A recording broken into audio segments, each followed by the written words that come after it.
In 1959, 4 major jazz albums were made that changed music forever. Miles Davis, Kinda Blue. Dave Brubeck's Time Out. Charles Mingus, Mingus Ah Um. And Ornette Coleman's The Shape of Jazz to Come. 1959 was a very important jazz year for me and my own development and the evolution of jazz up until now and beyond. It was a year that saw the biggest-selling jazz album and single of all time. Time Out was going where I envisioned jazz should go. I said, boy, this is fine. This is gonna work. Jazz was pushed to new heights of innovation, beauty, and groove. You know, the things would swing. Yeah, he'd lift you right out of your seat. It was the end of the Eisenhower era, 2.5 children and the white picket fence. In 1959, jazz is reaching white America in a big way. Oh, why are they so sick and ridiculous? The brainwash and teach you hate. Jazz musicians didn't really join the civil rights movement. The civil rights movement actually joined them. And with Ornette Coleman's The Shape of Jazz to Come, 1959 saw the birth of a whole new free jazz movement. When you talk about somebody speaking through their instrument, like actually hear it as a human, that's Ornette. He changed everything. 1959 was a phenomenon. It was on another level. That's all you can say.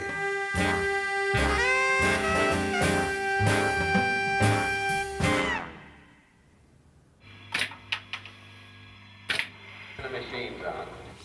Miles, where are you going to work now? Right here.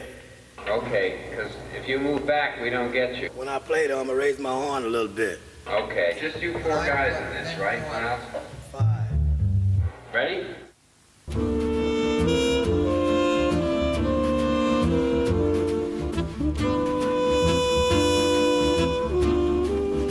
Miles Davis' Kind of Blue is the biggest-selling jazz album ever made, shifting over 5 million copies. It regularly tops best jazz album polls, as well as featuring high in lists of the greatest albums of any category. Kind of Blue continues to convert more people to jazz than any other recording. All this 50 years after it was released. Yeah. Let's hear a little bit of it. Right.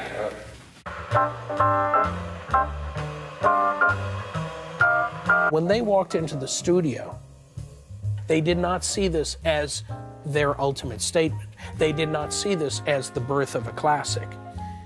It was a session that was scheduled for that day. After Cannonball, you play again, and then we'll come in and end it. They go over by the piano, and he's giving them instructions about the tunes we're going to play, you know. So, you know, there wasn't a whole lot of music. I didn't have any music at all. You know, just a piece of manuscript paper with some chords scribbled on it. Right, Miles? Miles tells me, make this sound like it's floating.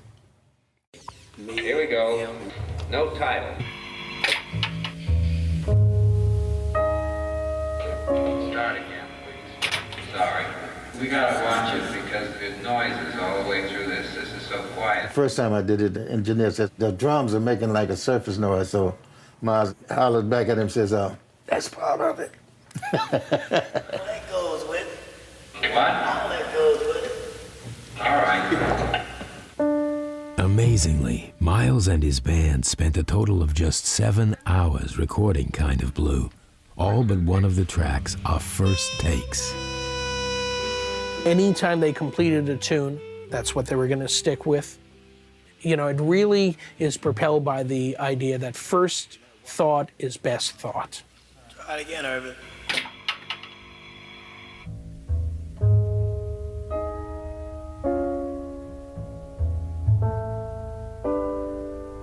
We would be hard-pressed to to find any album opener that can compare to the opening of So What.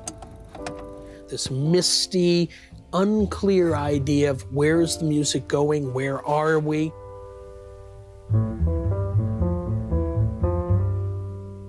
The intro for So What was totally improvised, had no time reference, no beat yet.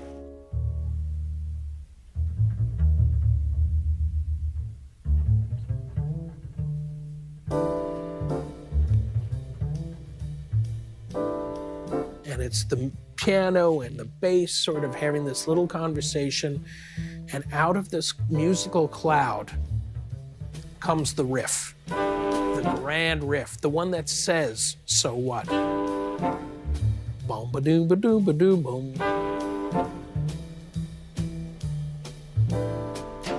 And then just when the energy is sort of like getting to the point where it needs to be kicked up a notch, Jimmy Cobb comes in with this incredible cymbal crash. When we got to the place where the solos were supposed to start, I hit the cymbal, and I thought I had overplayed it for the room. I thought I hit it too hard. But bang, it hits.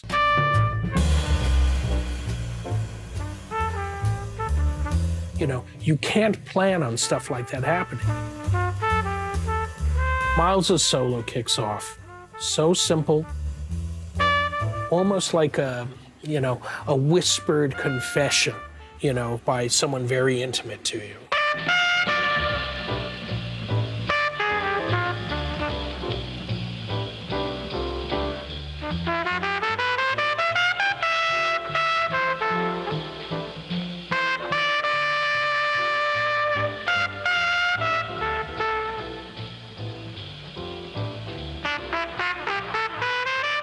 When Miles did Kind of Blue, it opened up a whole new direction in jazz, a more introspective, a new way of thinking about the creation of jazz and the creation of jazz compositions.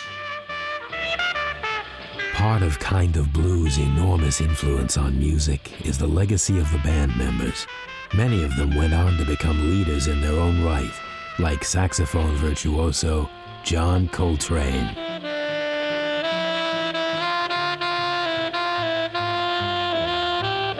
But Kind of Blue is defined by Miles' incredibly hip trumpet sound.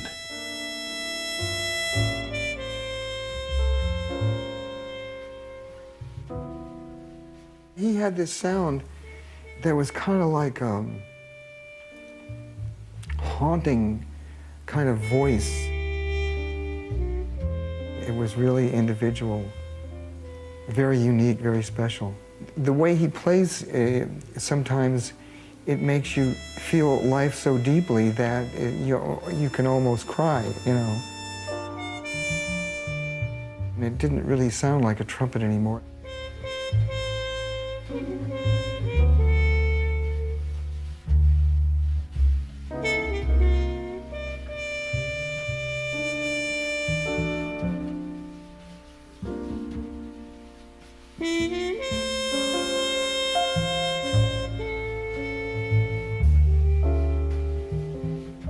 Miles' trumpet technique on Kind of Blue was something he'd painstakingly developed since he'd first hit the scene in the late 1940s. Back then, the music had been changing.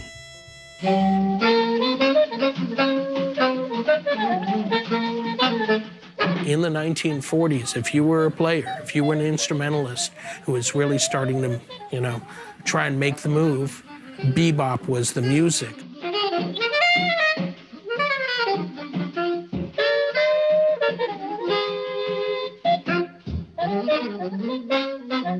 Bebop was a fast and frenetic style of jazz.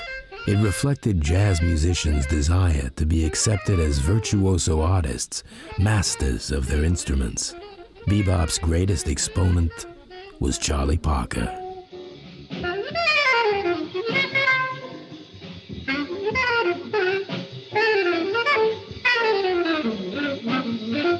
Miles Davis is a very precocious musical youngster.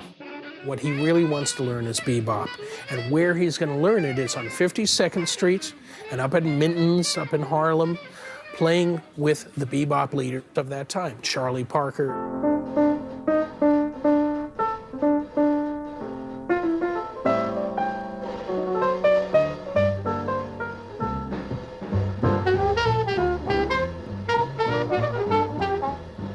Aged only 18, Miles became a member of Charlie Parker's band.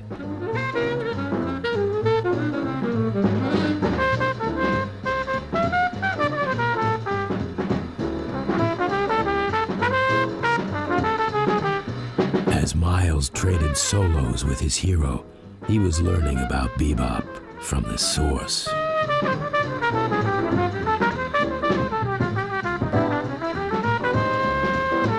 Miles is not going to be a sideband for long. Miles, like many of the other musicians of that day, were trying to deal with the language of bebop. Where do we take bebop? Miles said, the music has become cluttered.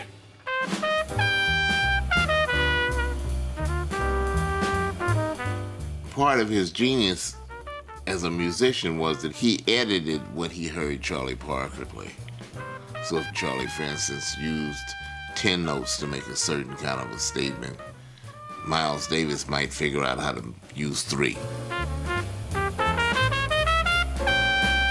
Miles used what they call the harmonic bomb, that you hit this note that nobody expects to hit, and it has a greater power than just running up to the note another kind of a way.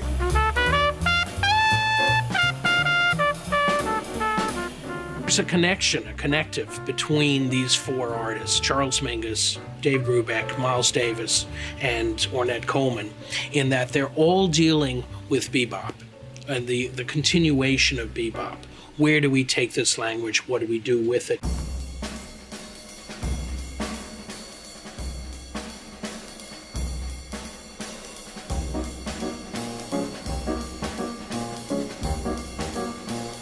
Another direction jazz took in 1959 was the rhythmic experimentation of pianist Dave Brubeck's Time Out.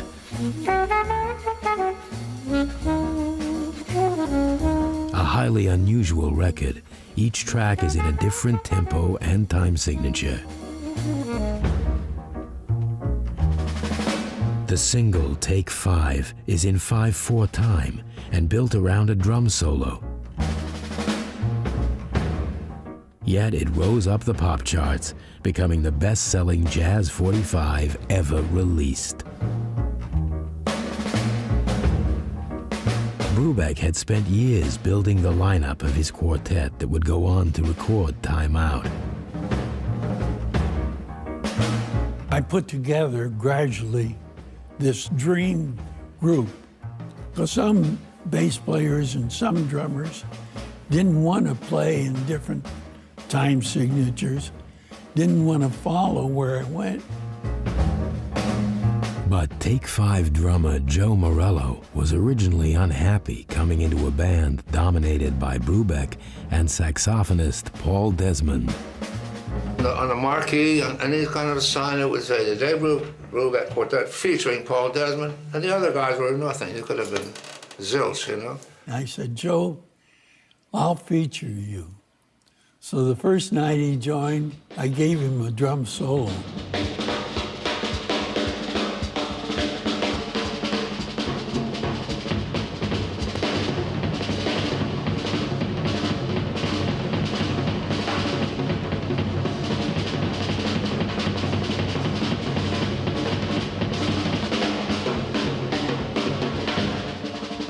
I did the drum solo, and the place went wild, and the people just stood up and clapped and all this nonsense. Paul Desmond, in the middle of the end of the solo, he just walks off the stand and runs in the dressing room. And Paul said, either he goes or I go. And I said, Paul, he's not going. Which was a shock, you know. He was a star in the group, not Dave, it was Paul. Well, he felt that way anyway. He didn't talk to me for about 5 months, you know.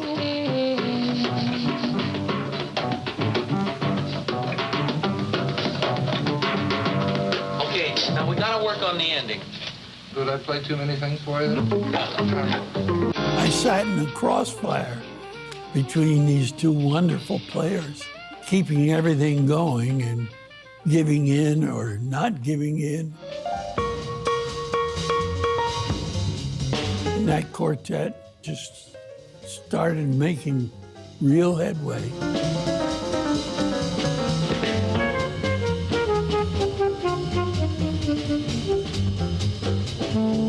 By the time they signed to Columbia Records in the mid-50s, the Dave Brubeck Quartet were one of America's top jazz bands. His music was easily accessible to the average person.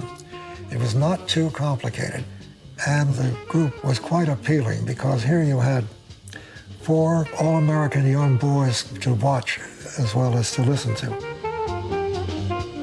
Dave was quite easy to sell to Middle America because he looked like Middle America. He talked like Middle America. He was a nice guy that you're glad your daughter is going out with.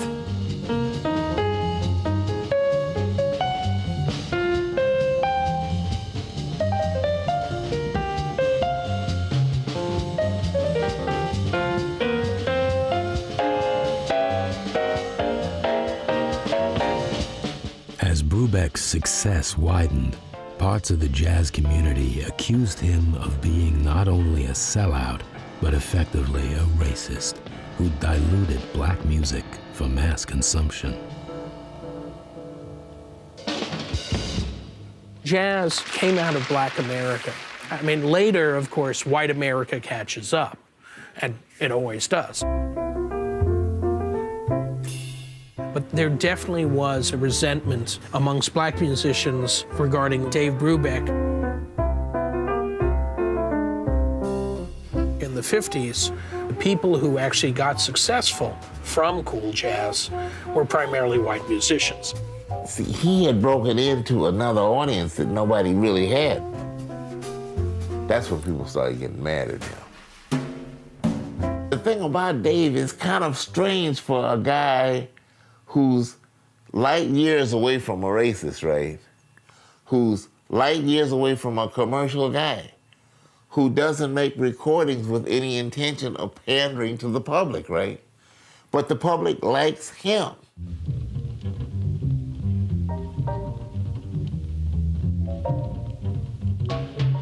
Brubeck himself was more concerned with fine-tuning the rhythm section of his quartet and tackling his ideas about where jazz should be headed. And then Eugene Wright joined us, and finally I had this dream group. But the addition of bassist Eugene Wright didn't pass unnoticed when they toured universities in the southern states of America. We were playing in a university, and they said, you can't go on stage with an African American. And I said, well, then we're not going on stage. And then the students were stamping on the floor up above the dressing room. And the louder and wilder it got, the more concerned the president of the college was getting. So he told me, you can go on, but you have to put your bass player way in the back where there won't be too noticeable. When we walked on stage, the audience just went wild. They were so happy.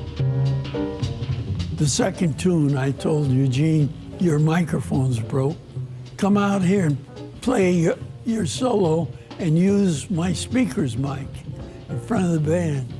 Gene didn't know how I was plotting all this. He came out and we tore that place up. Oh, it was so wonderful. Yeah, The classic lineup of the Dave Brubeck Quartet that would go on to record Time Out was now in place.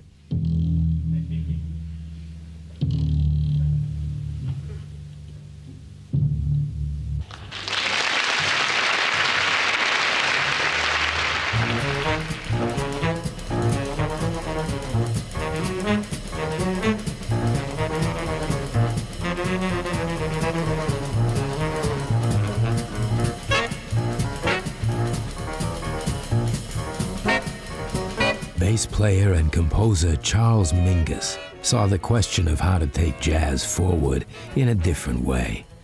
Mingus had risen through the ranks, playing in the bands of jazz legends like Louis Armstrong, Duke Ellington, and Charlie Parker. But for the notoriously opinionated and hot-tempered Mingus, jazz wasn't a calendar history of styles so much as an ever-present now.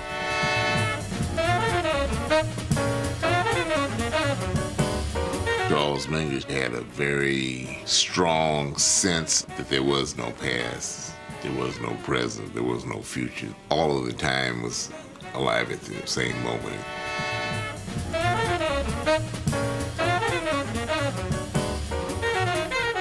He was a great thinker about music. He didn't buy anything about that, you know, a style lasted from 1920 to 1930. Mingus didn't buy that. His thing was that if it was good then, it's good now. He wanted the freedom to play in, to write in, to encourage his musicians to know how to improvise in every style.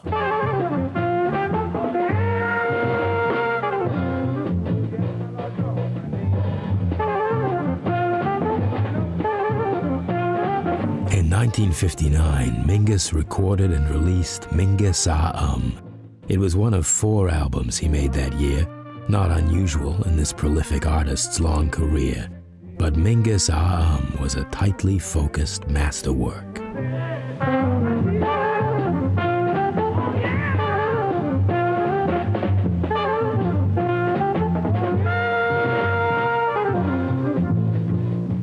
The title of the album sounds like a stutter while he's getting himself together to make his grand statement. You know, what's that about? What's really, really devastating about is the consistency. Tune by tune by tune. I mean, it's Mingus at his best. Mingus was digging deep into that roots thing with that incredible opening track. Better Get It in Your Soul. It's like a gospel choir. It's like a Pentecostal performance on a Wednesday night prayer meeting.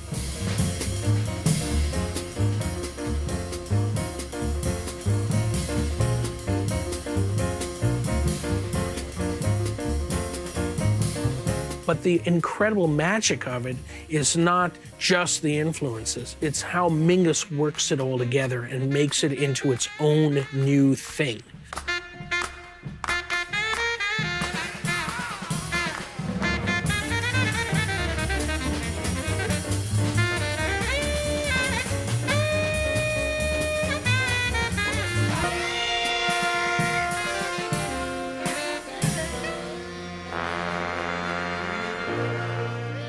Thank you, ladies and gentlemen. Remember, no applause and keep it down. Your drinks, don't rattle your ice in your glasses, and don't ring the cash register. You got it covered? All right.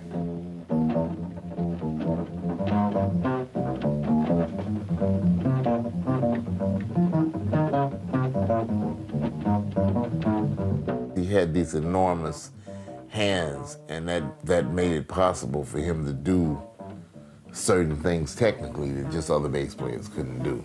In fact, he was one of the greatest bassists in jazz. Well, he was one of the greatest players of the bass, period.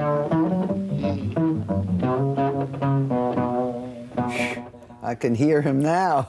He was powerful, powerful. You shut up when he played.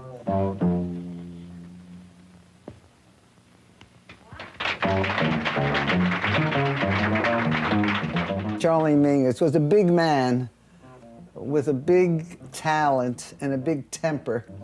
And people bugged him in the audience for some reason. Someone did. He got very angry. He took his bass and he smashed it through the light up there and broke it.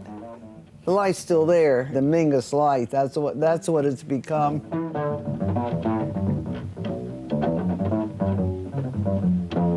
He ripped the front door off once, and some little gal this big dragged it home, as I recall.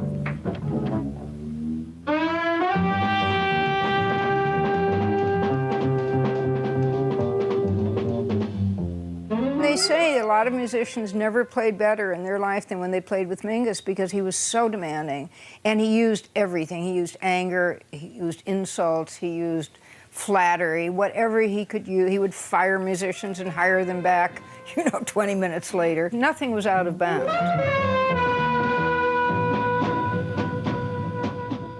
He wanted you to understand his, play his music, and be yourself in it. So often on a nightclub stand, he would stop and say to somebody, you're not playing yourself, you're playing notes. I knew that Mingus was playing in this little club on West 4th Street, and I went into the club. There was an argument on the bandstand, they weren't even playing, and I heard Mingus like yelling at somebody, and it turned out to be the piano player. Mingus put his arm inside the piano, and he grabbed the strings and pulled them out with one fist. I said, man, it's time for me to get out of here. I'd never seen anything like that in my life. Well, I'm gonna shoot it.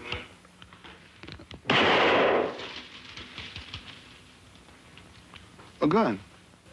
People are always telling me stories I don't want to hear about moments of Charles's volatility or things that took place, and take place they did. And Charles created scenes. He was called jazz's angry man, and he had plenty to be angry about. He had a lot to confront in those days for a man of his sensitivity and his sensibility and his talent, and unrecognized in many places merely because he had the wrong skin color. He wasn't dark enough and he wasn't light enough. He said, well, he called himself a mongrel or a mutt.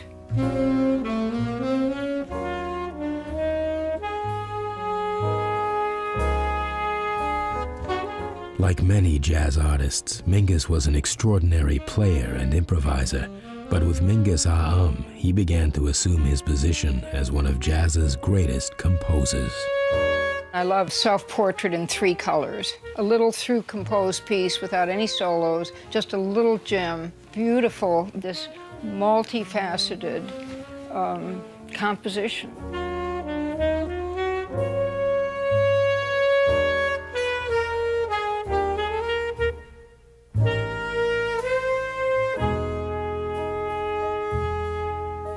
Charles once said that he was, through his music, trying to express who he was. And he said the reason it was difficult is because he was changing all the time. But through his music, you hear the fear, you hear the spirituality, the tenderness, the passion. Everything that he was comes out in his music.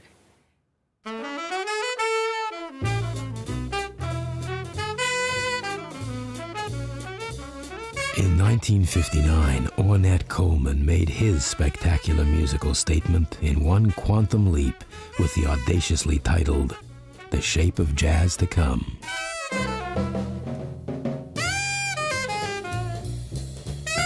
But before he formed his quartet, Coleman, based in Los Angeles, had trouble finding anyone who was interested in his wildly unorthodox music.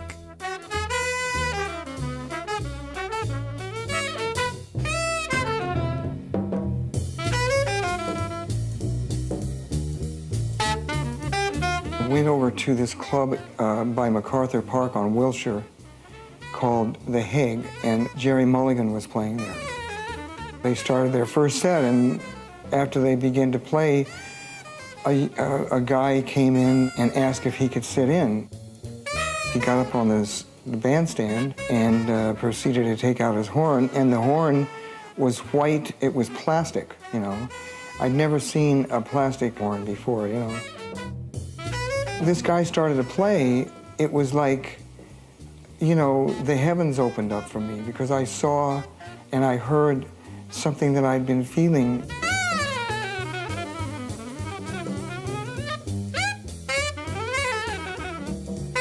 To me, they were playing as if the music was written. You know, when they was improvised, it was sounds like, oh, they've already learned that, you know. So I said, oh, I don't want to play like that. I want to play directly from something that inspired me. And they said, what are you doing? I said, oh, I'm improvising. So you ain't playing shit. you can't play like that. I said, play like what? The way you're playing. And all of a sudden, Jerry Mulligan asked him to stop. So he stopped and got off the bandstand and went to the back door. So I rushed through the crowd trying to reach him. And by the time I got to the back door, he disappeared down the alley. He was gone. Blown away by Ornette's playing, Charlie Haden soon tracked him down. I said, I heard you play the other night, man. You sounded so brilliant. He said, thank you. He said, not many people tell me that. And I said, man, I just wish that we could play music together sometime. And he said, well, what about now? And so we went to his apartment. That's how I met him, and we played and played and played, and we might have stayed in there for 3 or 4 days, I don't know. So that's when the quartet started. They're a bunch of young players who are just starting to break out, and whose minds and approaches are still flexible enough that Ornette can work with them.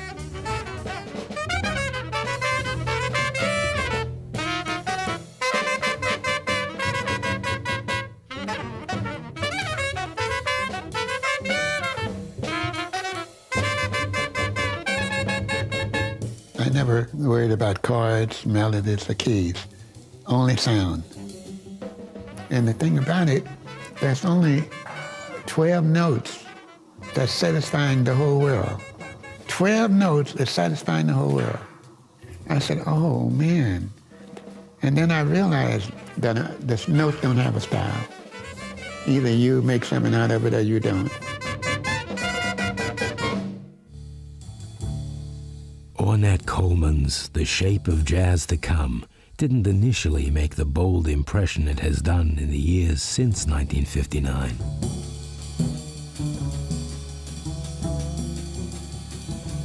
First, I didn't know what to make of it.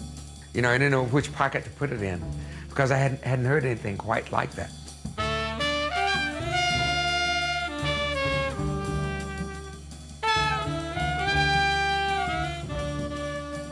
It was a new, far-out approach. The Shape of Jazz to Come is definitely an audacious title.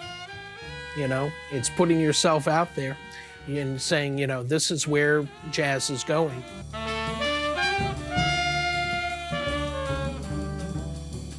Lonely Woman has been a favorite song of mine and Wilner ever since I heard it when it first came out. It is one of the greatest compositions ever. I mean, combined with the way his quartet and Ornette played it, everything music could be. And not a day goes by where I'm not humming that.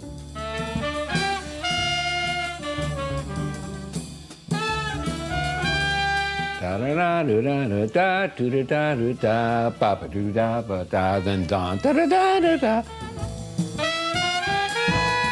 It's not your standard jazz thing where this guy solos and this one solos and this one solos. This is a real composition that brings all of them together, and they're all such staggeringly great players.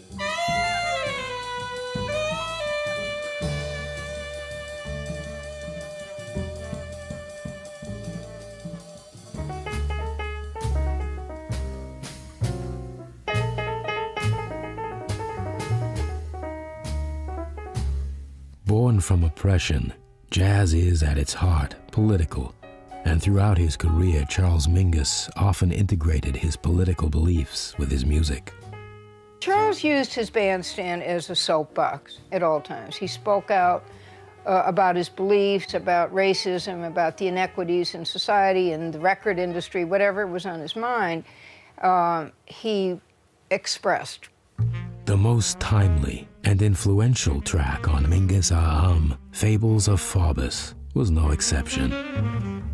The track spoke of events that took place after the outlawing of segregation 2 years earlier in 1957. President Eisenhower signing the Civil Rights Bill. It was Monday morning, 10 past 8. Kids going to school all over the country as the president signs. And in Little Rock at 10 past 8, Arkansas National Guardsmen under orders of Governor Faubus challenging the law of the land, preventing 9 Negro youngsters from attending the Central High School in Little Rock. There was an attempt to integrate a high school in Little Rock, Arkansas, according to the law, according to the Supreme Court of the United States. Governor Orville Faubus, the governor of Arkansas, would not allow integration.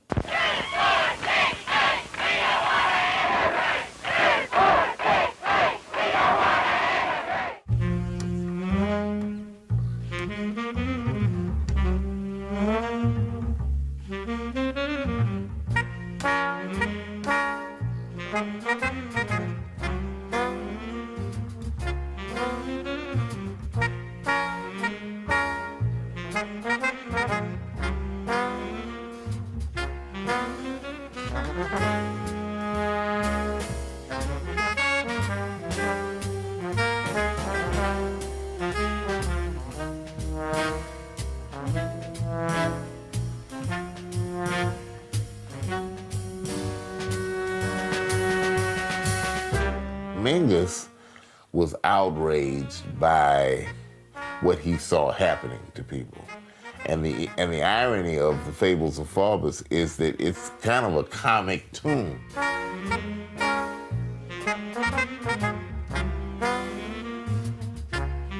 It has a theatrical quality, you know, and you're expecting this character that's going to be, well, not very fit for public display. And that's certainly the way that he felt about this white supremacist governor of Arkansas.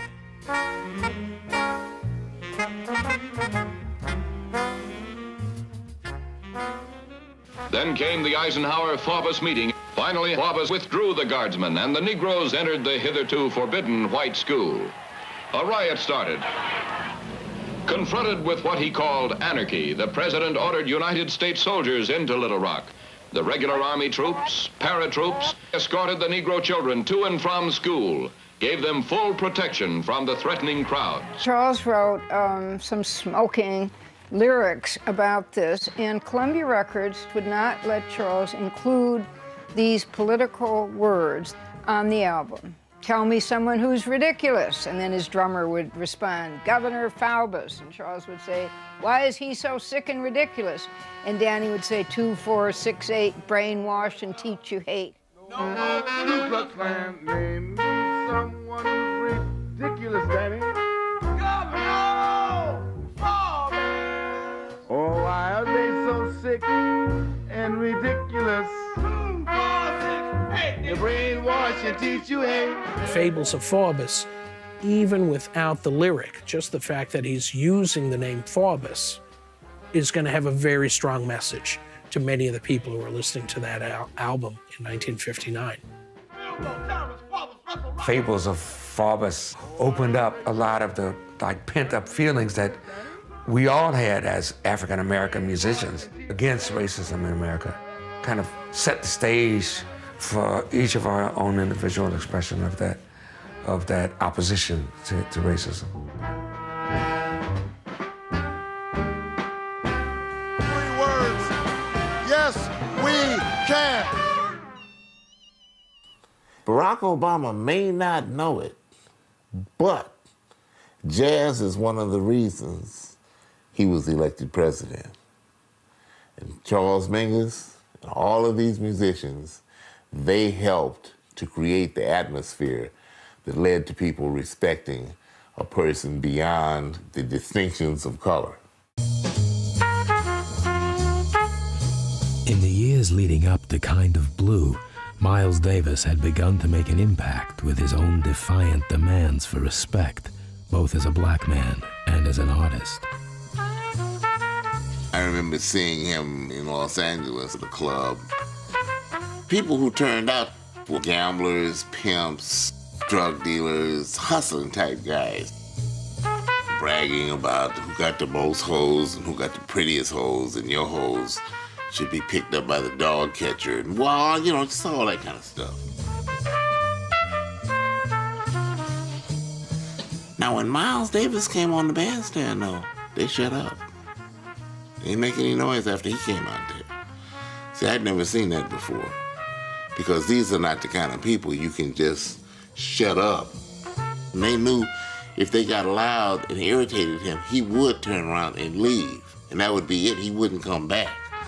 Nobody was going to entreat him. Oh, Miles, you won't get paid. I'm not broke. He'd always made his point that when I come in here, I have some kind of artistic goals I'm trying to accomplish, and they do not include you talking while we're playing.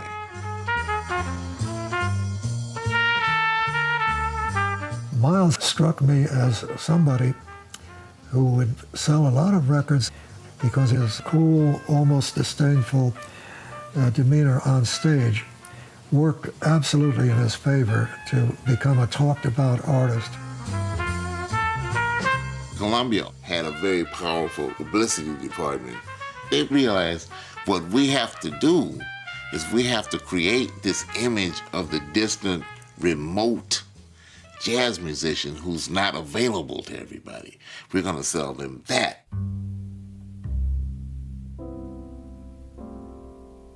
And of course, being remote and unavailable just made everyone dig Miles all the more. Miles was not just a musical pioneer, he was a pioneer as far as American culture in general. You know, he was an important black figure who made it within this American system. He's reaching white America in a big way.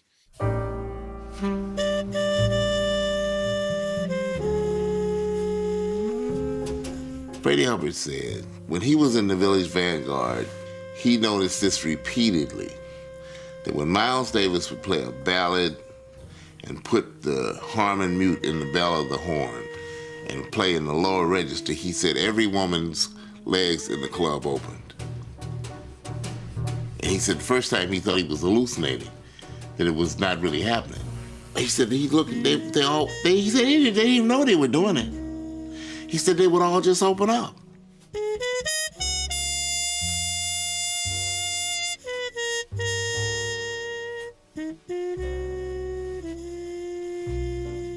He was a dude, man, a dude, but beautiful. So sexy, if you really want to know the truth. He's got a very elegant, low-key sound. You know, the women liked him a lot. Look at all the wives he had. While 1959 saw America beginning to find its groove, beneath this shiny surface lay deep fears brought about by the Cold War with Russia. As part of a program of cultural détente, the American government asked Dave Brubeck to take jazz and its American values to the East. Our government wanted to impress people that were right on the border of Russia about our culture. President Eisenhower wanted us to go along the perimeter of Russia. And we opened in Poland, and then went to Turkey, Afghanistan, Pakistan, India, Iran, Iraq.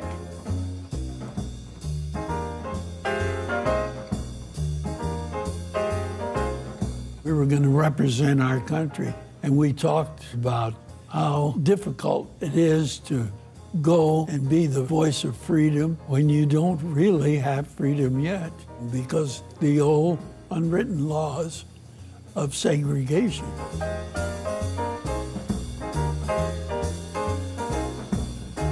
A great thing jazz has done for our country, and here we're being sent out to do it for the world. The tour was to begin in Poland, but this meant traveling through East Germany. East Berlin was not recognized by the United States, so they assigned Madame Gundelach that for some reason could go through the Brandenburg Gate. The whole scene was like a spy movie. She told me to get in the trunk of her car. I said I won't get in the trunk of her car I'll get in the back seat, and if I get questioned, I'm going to tell them the truth. But she got through.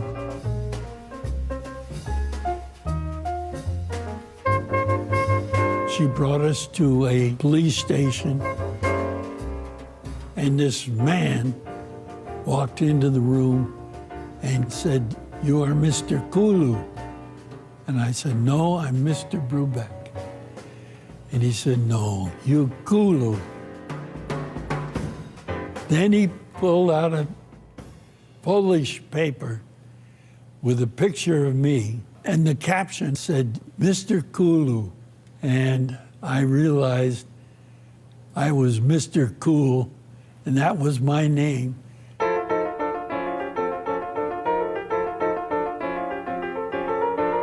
Many of the ideas that we developed for Time Out came from touring in these countries, like Blue Rondo a Turk. That's a Turkish folk beat. Die, die, die, die, die, die, die.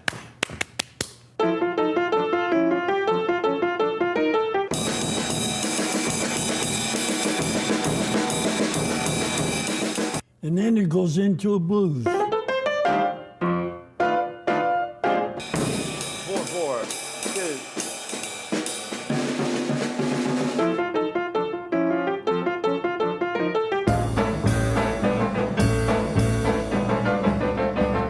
Brubeck returned to the U.S. with a complete vision of the time signature experiments for Time Out.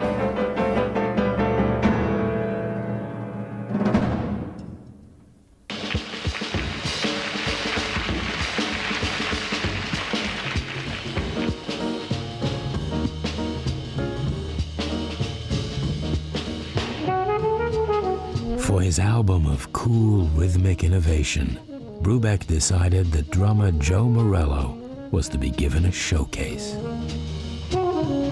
I heard Joe playing this beat backstage, and I said, "We'll have something in 5/4. 1, 2, 3, 4, 5.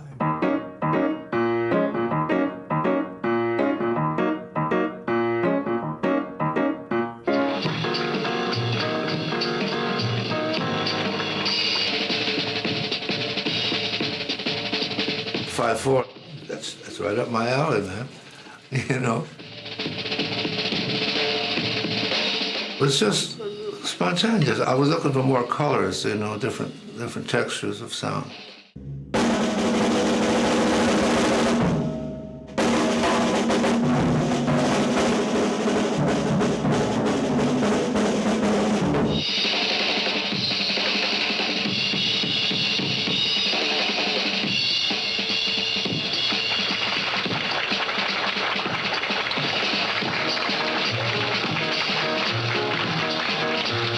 I said, "Boy, this is fine. This is going to work." Time Out was going where I envisioned jazz should go.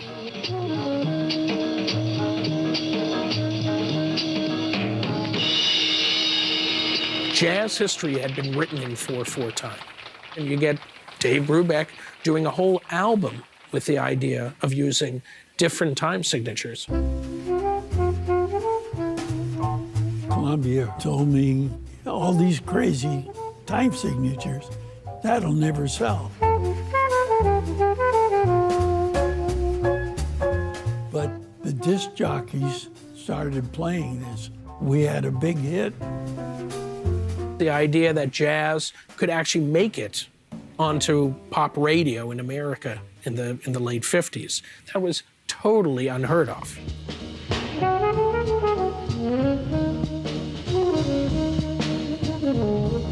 What really works well with Time Out is that it provides an easy introduction for mainstream America to deal with new musical ideas.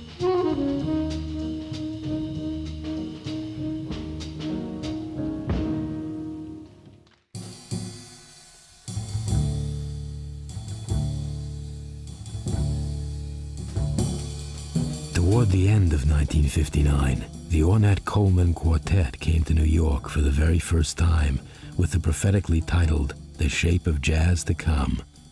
They were all but unknown, but those who were hip to the scene were there to check out the band's New York debut at the 5 Spot.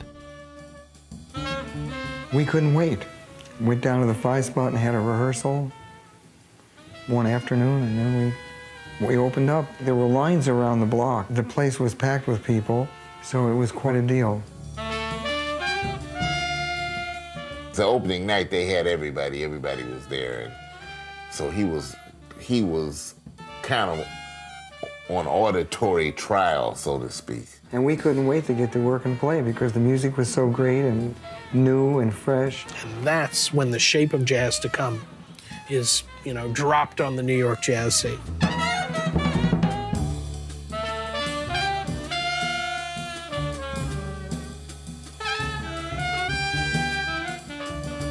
That first night of Ornette's was a sacco impact and unforgettable. I don't think I ever heard 4 musicians who gave me the impression of surrounding me. I was in the middle of it. Bang. We all know the atomic bomb is very dangerous. We must get ready for it. Duck and cover. Atta boy, Tony. Act fast.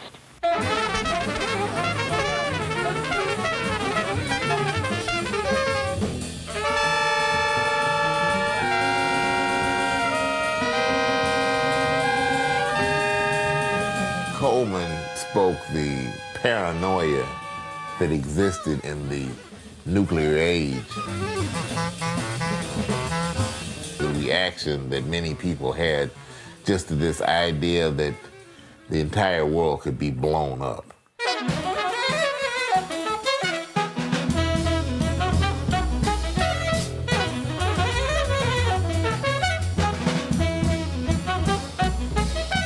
To play music with this urgency, this desperate urgency to make something new that's never been before, as if you're on the front line and you're risking your life for every note you play. Well, I was there the opening night, and I was really unprepared for the hostility. I was sitting next to Roy Eldridge, and Roy was a warm, generous guy, and he was listening to Ornette, and he said, "He's just jiving, man. That's not music." People were saying it was random, it was chaotic, it was this or that. There were people who became angry at the music and let it be known that they hated it.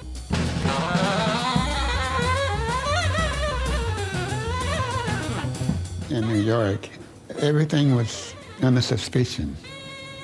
And I didn't know about being under suspicion. I just thought about picking up my horn, activating the idea that's going through my nervous system. This guy had extreme nerve. See the things that Ornette would play, even today you actually cannot believe that he played them, just the sheer audacity of it. In New York, Ornette Coleman playing his white plastic sax was considered pretty out there, too. It looked kind of funny because, as people said, oh, well, what happened to the candy that was inside it when you bought it? You got a great sound out of this instrument, man. You wouldn't think it was plastic. We'd be playing and I'd say, oh my God, I hope this horn don't melt, man. This cat's playing. So it was heavy stuff, you know.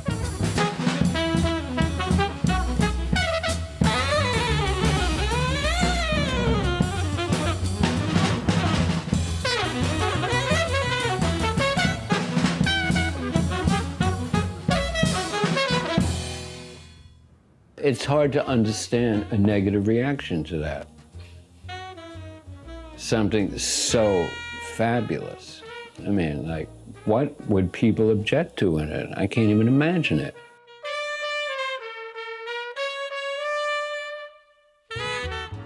He changed everything. He changed everything. The whole approach, the way of looking at it, the style of it, the sound. He influenced people that don't even know he influenced them, who like think they hated the music. You know, it gets into you, because just you can't help it. Maybe that's what upset them so much. I'm not trying to prove anything to anybody. I want to be as human as I can get, believe me. And there's nothing I'm trying to hide. There's nothing I'm trying to climb above. There's nothing I'm trying to destroy.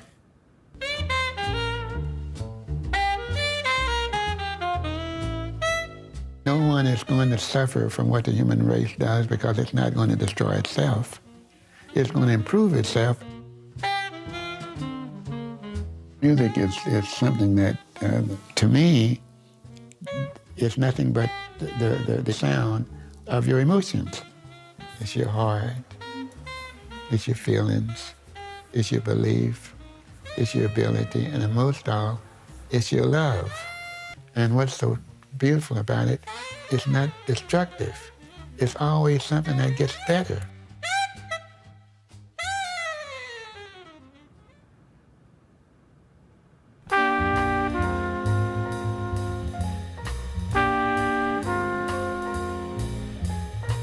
'59 was a really important year in jazz because you had some of the greatest musicians in the world playing a response to what had been played, but was also a response to what could be played. The art was advanced in 1959. Another set of choices were provided for everybody. Miles Davis' Kind of Blue has become jazz's best-selling album, hugely influential from its 1959 release right up until today. Kind of Blue definitely changed music. It just kind of opened up the horizon for jazz expression. Miles would go on to influence the course of jazz many more times. Dave Brubeck still continues to follow his own groove, and Time Out remains a high point of jazz innovation. With Time Out, it finally happened the way we all dreamt of it. It stood the test of time, this one. Charles Mingus, a political as well as musical force, is now recognized as being among the 20th century's most important composers. Mingus Ah Um remains a prime work by this unpredictable genius. He was sharing his emotions about life. The message he always said to his sidemen was, play yourself. And you could extend this to all of us. Play yourself, be who you are. But the record that has most changed jazz in this last half-century is Ornette Coleman's The Shape of Jazz to Come. It came out of nowhere and fired a starting gun on new forms of music. The LP still sounds radical. He's divisive even to this day. Being divisive is a defining element almost to Ornette Coleman's music. The legacy of The Shape of Jazz to Come will be to create no boundaries, to play new music as much as you can, not to be satisfied with the status quo.